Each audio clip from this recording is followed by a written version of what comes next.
Hello students, দীর্ঘ অপেক্ষার পর তোমাদের এনএমএমএসই 2024 এর রেজাল্ট ইতিমধ্যেই পাবলিশ হয়ে গেছে। যে পরীক্ষাটা তোমাদের 2024 এর ডিসেম্বর মাসের 15 তারিখে হয়েছিল, সেই পরীক্ষার রেজাল্ট ইতিমধ্যেই পাবলিশ হয়ে গেছে। এই রেজাল্ট পেতে তোমরা প্রথমে গুগল বা ক্রোম ব্রাউজারে গিয়ে সার্চ করবে এনএমএমএসই, এটা টাইপ করে সার্চ করবে।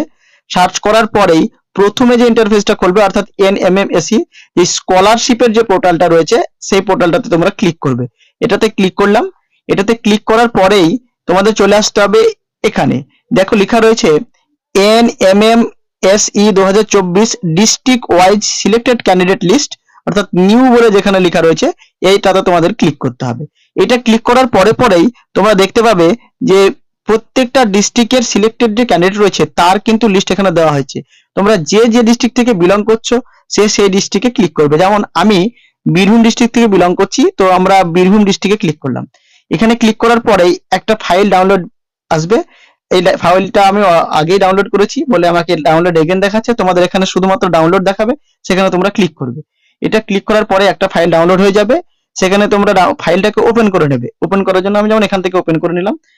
ফাইলটাকে ওপেন করে নেওয়ার পরেই তোমরা এই যে কোণের দিকে একটা সার্চ রয়েছে, এই সার্চে ক্লিক করবে। সার্চে ক্লিক করার পরে তোমাদের নাম বা স্কুলের নাম বা আধার কার্ডের নম্বর বা রোল নম্বর যা কিছু দাও না কেন তোমরা কিন্তু তোমাদের রেজাল্ট দেখতে পাবে। আমি যেমন সার্চ করছি, আমরা একটা ক্যান্ডিডেট সার্চ করে নিচ্ছি। দেখো দিশা মন্ডল বলে আমি সার্চ করলাম। দেখো দিশা মন্ডল সার্চ করেছি আমরা। দেখো প্রথমে যেটা রয়েছে তোমার রোল নম্বর, তারপরে নাম থাকবে, তারপরে থাকবে তোমার ঠিকানা, তারপরে তোমার ডিস্ট্রিক্ট বা বীরভূম আমাদের যেমন, তারপরে স্কুলের নাম থাকবে, তারপরে তোমার মেল ফিমেল সেটা থাকবে, এসসি না এসটি সেটাও থাকবে, তুমি কত মার্কস পেয়েছো সেটাও থাকবে, যেমন ম্যাটে কত পেয়েছো স্যাটে কত পেয়েছে। ও যেমন ম্যাটে 69 পেয়েছে, স্যাটে 45 পেয়েছে, টোটাল 114 পেয়েছে। আর শেষে যেটা থাকবে তোমার আধার কার্ডের নম্বর থাকবে। এভাবেই তোমরা কিন্তু রেজাল্টটা চেক করে নিতে পারবে, তোমরা সিলেক্ট হয়েছে কিনা দেখে নিতে পারবে।